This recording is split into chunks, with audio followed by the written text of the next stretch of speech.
good evening, everybody. It is Friday, July 11th. You may know what that means because you know what's going down tomorrow. It is the High Risk Wrestling Podcast. I am your host, going all in, but not too all in, Jeremy Pierce. Check out the socials, Charismatic Creations on Facebook and YouTube, Charismatic_Creations52 on Instagram, and of course the 215 on Twitter. And on today's show, All In is going down.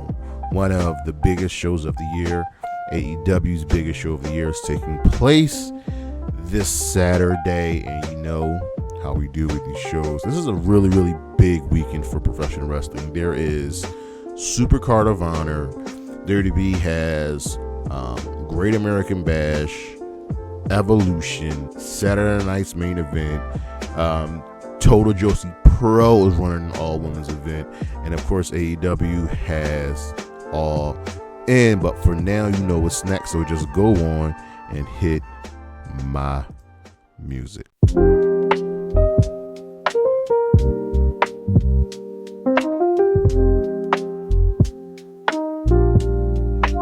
Now, you know how we do with these shows. We have to check out last year's card. Just give us a little recap. But All In 2025 is going down. It's taking place in America this year. All In has, for the first 2 years, taken place in London at Wembley Stadium. So let's see how last year's show went. We had a total of 12 matches with 3 taking place on the pre-show. First, we had a 16-man tag. These 3 matches took place on 0 hour. It was Action Andretti, Kip Sabian, Kyle Fletcher, Leo Rush, Rocky Romero, Tommy Billington, and Top Flight, defeating Arya Daivari, Anthony Ogogo, the Dark Order team of John Silver and Alex Reynolds, Jay Lethal, Private Party, Satnam Singh. Woo, that was a lot. And within 1 year, I don't think any of these people are on the card. Or the whatever. Then we had a mixed tag team match with Tomohiro Ishii and Willow Nightingale, pieces of the Conglomeration, defeating Chris Statlander and Stokely Hathaway. And then we had a 10-man tag with the Sons of Texas, Dustin Rhodes, Sammy Guevara, Marshall Von Erich, Ross Von Erich, and Katsuyori Shibata, taking on and defeating the Cage of Agony, Bishop Khan, Brian Cage, Toleona, and the Undisputed Kingdom. Our opening contest was a 4-way ladder match for the AEW World Trio Championship with the team of the Blackpool Combat Club, who are good at this point. Claudio Castagnoli, Wheeler Yuta, and Pac defeated the Patriarchy, Christian Cage, Killswitch, and Nick Wayne. Bang Bang Gang, Austin Colton, Gunn, and Juice Robinson, and the House of Black Brody King, Buddy Matthews, and Malachi Black. Mariah May defeated Timeless Tony Storm to win the AEW Women's World Championship. Hook defeated Chris Jericho to regain the FTW Championship. The Young Bucks defeated the Acclaimed and FTR to retain the AEW World Tag Team Championship. Christian Cage won the 12-man Casino Gauntlet match for a future World Championship, defeating lastly by pinning Kyle O'Reilly. Will Ospreay defeated MJF. This was for the International Championship. Will Ospreay regained that belt. Mercedes Moné defeated Britt Baker, retaining the TBS Championship. The match went 17 minutes. Jack Perry defeated Darby Allin, retaining the TNT Championship. This was a coffin match. And in the main event, Bryan Danielson defeated Swerve Strickland to win the AEW World Championship. But as always, great show. Let's look at this year's show. Collision just went down, and Tony Khan announced a few more matches. So we have 2 matches taking place on 0 hour. The first one is FTR versus the Outrunners. This is a run back for what went down on Collision last week. These two put on a fantastic tag team match. FTR won that one. I think I'm going to take the Outrunners to win this one. And then we have Big Boom AJ teaming up with the Conglomeration, Hologram, Kyle O'Reilly, and Tomohiro Ishii to take on the Don Callis family members of Hachicero, Lance Archer, Rocky Romero, and Trent Beretta. Big Boom AJ is on the card. Expect Big Boom AJ to win there. So then we have our main card. So just announced as well, we have the Opps defending the World Trios Championship against the Death Riders, the team of Claudio Castagnoli, Wheeler Yuta, and Gabe Kidd, who is stepping in for Pac. And I like this. I think Tony Khan remembers that he has trios championships, and the Opps have been in opposition to the Death Riders. This is good. It's got a nice little mix of professional wrestlers in Shibata and Yuta and Joe, and you got the powerhouses in Hobbs and Claudio, and you got the Wildmen and Gabe Kidd. This is going to be a really, really good match. This match is definitely taking place before the main event for the World Championship.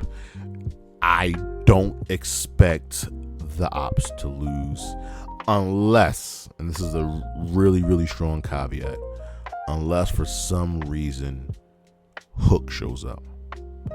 And Hook's a little hurt that, Hobbs replaced him in the Opps. You're not replaced, bro. It's just we needed a third man. Hobbs had beef with Mox and the Death Riders.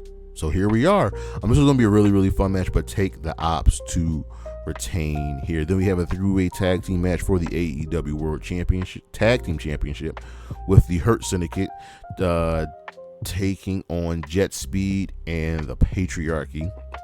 Now, if you had asked me before this past Dynamite who was winning, I'd pick the Hurt Syndicate. Now, they have beef with JetSpeed. That much can't be denied. But the team of JetSpeed put a hurt into the Hurt Syndicate after getting their asses beat week in and week out. They got the upper hand on the Hurt Syndicate, and somehow, some way, the Patriarchy scooped in and got the scraps, dropping Lashley, Shelton with some concertos to the legs. So now you've put some doubts into the air, having me believe that the Hurt Syndicate could lose. And because it's there, I think the Hurt Syndicate could lose. If anybody's winning this match, look, JetSpeed's not winning. It's a nice little shtick that they're doing, but would Tony Khan be so bold to have the Patriarchy walk out as tag team champion? That's a really, really interesting question. The Hurt Syndicate have pretty much been dominant since coming to AEW, making quick work of Private Party and holding on to them tag team championship. A lot of this will tie into what happens with MJF and that Gauntlet match, which we'll get to. But I like the Hurt Syndicate to retain here. I'm gonna take the Hurt Syndicate to retain, just because we can see the challengers chase them some more, and we could build up to the Patriarchy getting the tag team titles. Then we have Adam Cole, Kyle Fletcher for the TNT Championship, with Adam Cole defending against Kyle Fletcher. And this beef, this all comes from just the Don Callis family being dicks, trying to put their, hand in all the coffers. They want gold. At Dynasty of this year, Adam Cole defeated Dan Garcia to win the TNT Championship. And then at Double or Nothing, Cole began a feud with Kyle Fletcher, with Cole defeating Fletcher by DQ, right? So on Collision 100, Fletcher defeated Dan Garcia to become the #1 contender. And if you've been watching AEW, like I have, they have really been pushing on Kyle Fletcher being, next in line. Now here's the thing: Adam Cole has held the belt since April. So what's that? May, June, July, 3 months. And the TNT Championship is the title that changes hands a lot. I'm pretty sure it has more different unique champions than any other belt in the history of AEW in its short history. So Adam Cole losing would not shock me, and I think Adam Cole will win here. There's just too much going on with the Don Callis family for Kyle Fletcher not to walk out as champion. They got to start putting some gold on this man. They clearly believe in him. Then we have a tag team match with the team of Swerve, Strickland, and Will Ospreay taking on the Young Bucks. If Will Ospreay and Strickland lose, they cannot challenge for the AEW Strip President titles. Because you have this stipulation, the match is infinitely more interesting, because if it wasn't there, I would pick the Bucks to win. Everything with this match will tie into the main event, so it's like the winners of this match will telegraph the main event. I think that's where we're headed with this. And here's the thing. The Young Bucks return at Dynasty to cost Swerve the World Championship as he was taking on Mox. Swerve had that thing won, and Swerve thinks Mox, got away with one because he did, and he thinks maybe that Hangman was involved. So Swerve said, it's going to be buck hunting season. He's coming for the Bucks as they cost him. And once that was put out there, well, the Bucks decided to do what they do. This is going to be a really, really fantastic match. The Bucks have been using their EVP powers to get into, the business of Swerve and Ospreay, making them just work that much harder, like moving their match that was scheduled for, middle to the end of the show to the opening of the show. And Ospreay and Swerve laid down the challenge. This is very, very, very interesting, because the Bucks having that executive privilege power is very, very interesting, but them losing it strips away a lot of story. But then you have the fact that, what if Hangman wins? Well, Swerve and Ospreay then can't challenge Hangman for the title. That would then in part leave, Swerve potentially turning on Hangman, or Ospreay finally winning the belt next year at All. And so there's a lot to really pay attention to here, but this one is tough. I think the more interesting route is having Swerve and Ospreay lose. The Young Bucks will always give you a fantastic match. Swerve and Ospreay are two of the best in the game, and I think it's infinitely more interesting with them losing and not being able to challenge.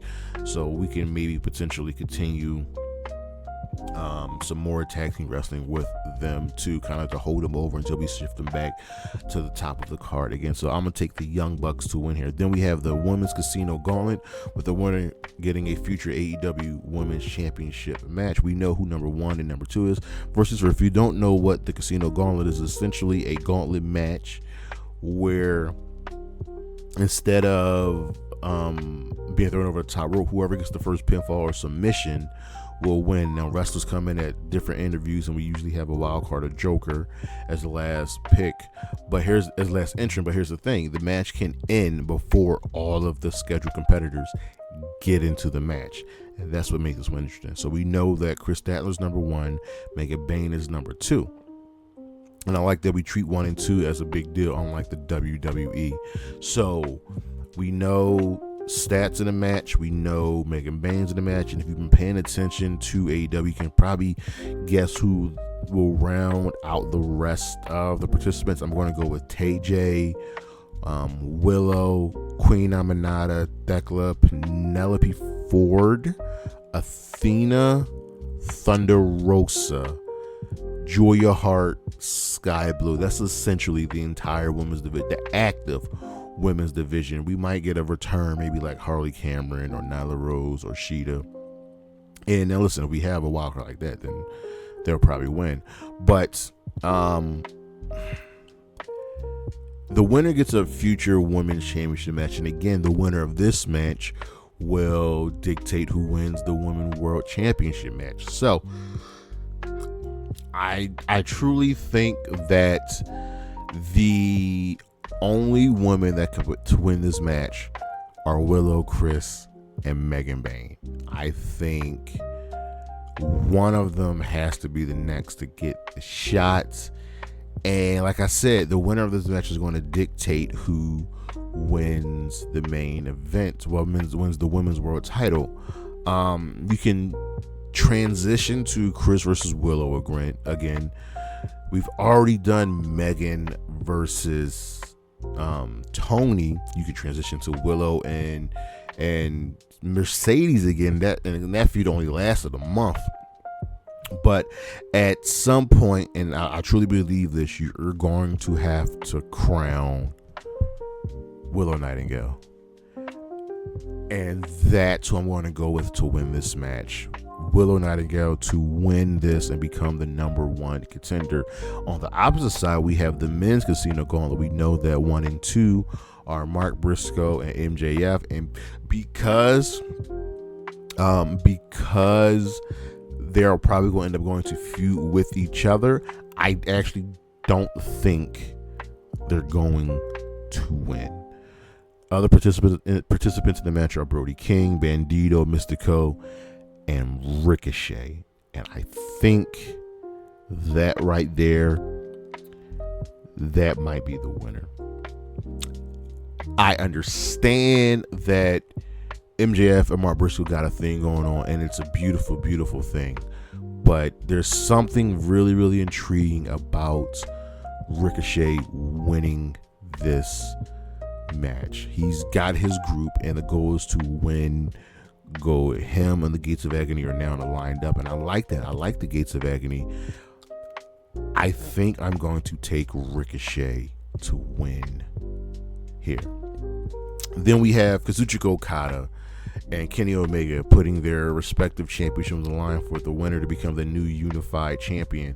Kazuchika Okada is the Continental Champion. Kenny Omega is the International Champion. And even though the belt's called the Unified Championship, Intercontinental is right there. They're not actually unifying the championship. It will continue the legacy of both the Continental and International, which is a little weird. Okada tried to murder Kenny. Kenny returned, helping out his longtime friend and tag team partner Kota Ibushi. Go check out the match between Ibushi and Okada. So this is a toss-up. There doesn't need to be much said to build for me to even talk about this. It's Okada, it's Omega, two longtime storied rivals who have put on just some of the greatest wrestling matches you will ever see in your life. They know each other. They know their ups. They know their downs. They know their weaknesses. They know their strengths. There's nothing really to be said. And we could just say, hey, it's Okada and it's Omega. Championships are on the line. Go watch this match. Oh, yeah, I'll do that. So as for the winner, I don't think Kenny has a lot left in the tank, which sucks. Okada also doesn't wrestle a lot, so that's where whoever wins this is probably going to hold us up until the next Continental Classic. And Okada, look, we've only had 2 Continental Champions, which is weird. So just for the hell of it, I'm going to take Kenny to win and become the new unified champion. I don't know why, but something in my gut just says take Kenny. I definitely could be wrong. Then we have the Women's World Championship as Timeless. Toni Storm will be taking on Mercedes Moné. Mercedes Moné gets this match as she won the Women's Owen Hart Cup. And they have finally started putting some heat, putting some stank on this feud. These two are just the best. We got 6 belts. Monet, who holds multiple championships. You want to know what she holds right now? She is the current TBS champion. She is the undisputed British Women's Champion from Rev Pro. She is the CMLL Women's World Champion. She's Austria's EWA Women's Champion. She's the only woman to win championships across AEW, WWE, New Japan, and CMLL. And Timeless Toni Storm is Timeless Toni Storm. She is the 4-time record-holding 4-time AEW Women's World Champion. And even though she knows how to be funny, she turns it on when necessary. And the little digs thrown at each other, the little barbs thrown at each other, it's over and done with. What we have here are two women that are going to put on a clinic and show you what it's all about. This match is definitely going to be put up against all of the women's matches going down at Evolution the following day. So I think Tony and Mercedes are going to go out of their way to steal the weekend. This has the potential to be the best match of the entire card. I don't think Mercedes is winning. Ever since she won the 0-1 Cup, and even before that, being on the road that she has, I believe she was going to win the 0-1 Cup. I always thought she was going to lose because the downfall is going to be great. And now you're going to start to see her lose all of these belts. And Toni Storm can make way for a new challenger, someone else that can be crowned. So I'm taking Timeless Toni Storm to win here. And in our main event, Jon Moxley will be defending the AEW World Championship in a Texas death match. All right, so first things first, Hangman Page got this match because he is the winner of the men's Owen Cup, and the rules of a Texas death match are a wrestler must be pinned or submitted and rendered unconscious first before the ref can make a 10 count. So you gotta like kind of double KO.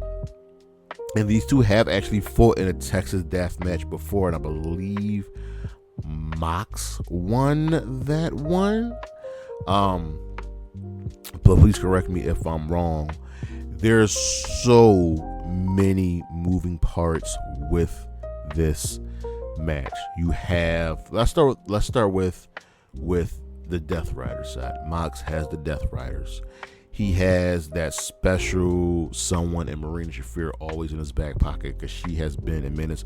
I'm also shocked that we don't have Willow versus Marina on this card. I would have loved to have that match on this card. And ever since Mox took the world championship from Bryan Danielson, it has been locked up in a briefcase. We have not seen the title in months. More than half a year, we have not seen the world championship. And Mox has the Death Riders. Mox has the support of the Young Bucks. Whereas Hangman has, he has backup in the Opps. He's got backup occasionally in the Conglomeration. He's got backup in Will Ospreay. But will he have backup in Swerve Strickland, his longtime rival? We saw them have some words with each other and lay everything bare this past week on Collision. But the question in the back of everybody's mind is, every time we thought Mox was going to lose, he wins. Whether it was the Fatal 4 with Jay White, Cope, and Orange Cassidy, the one-on-one with Cassidy, the multiple matches with Cope, the matches with Jay, the matches with Swerve. We always thought that Darby Allin was supposed to be the guy. This was his story, but Darby Allin is not here, and we haven't heard from him. We know what he's doing in real life, but we haven't heard from him in the story of AEW. And one of my rules: if you don't hear from someone in a long time, expect something to happen with them. I don't think Darby Allin's showing up. What I think happens truly here is this match is going to be full of a lot of shenanigans and a lot of run-ins. What I truly expect to happen is everybody comes in, tries to save, their respective person who they've been backing in this feud, and the last person to make the save is Swerve Strickland. And therein lies the rub. Will Ospreay's been trying to get everybody on the same page, especially Hangman and Swerve, and it's not easy. Can Swerve put his differences aside to help Hangman win? Remember, Hangman and Swerve both vowed to make sure neither one of them ever becomes world champion, and Swerve making sure Hangman loses would be heart-wrenching. But I think this is the time where Hangman is going to walk away champion. He is AEW's main character. I don't believe that every big event should end with a happy ending. No. I mean, we saw a few times Mox winning, that's not a happy ending. Him murdering Bryan Danielson, that's not a happy ending. So I'm going to take Hangman Adam Page to walk out of All In as your world champion. And the kicker is Swerve and Ospreay can't challenge him. So for a year, we actually have Swerve and Hangman on the same page. But time's up. Swerve returns. So one more time, let's go over this card and the potential winners, who I believe so on 0 Hour. Again, I have the Outrunners defeating FTR. I got Big Boom AJ and the Conglomeration winning their match on the main card. I have the Opps retaining the World Trios Championship. I have the Hurt Syndicate retaining the World Tag Team Championship. I have Fletcher defeating Adam Cole to win the TNT Championship. I have the Young Bucks defeating Swerve and Will Ospreay. I have Willow Nightingale winning the Women's Casino Gauntlet. I have Ricochet winning the Men's Casino Gauntlet. I have Kenny Omega defeating Kazuchika Okada to become the new unified champion. I have Timeless Tony Storm defeating Mercedes Moné to retain the AEW Women's World Championship. And I have Hangman Adam Page defeating Jon Moxley to win the AEW World Championship in a Texas death match. But let me know what you guys think. Please don't forget to like, subscribe, check out the socials, Charismatic Creations on Facebook and YouTube, Charismatic_Creations52 on Instagram, the 215 on Twitter. You know that we got them coming up for the rest of this month. Check out the videos and the list we got going down on the channel. And as always, Bailey, Isla Dawn, Priscilla Kelly, Anna J, Chris Statlander, Willow Nightingale. Holla at your boy. Peace.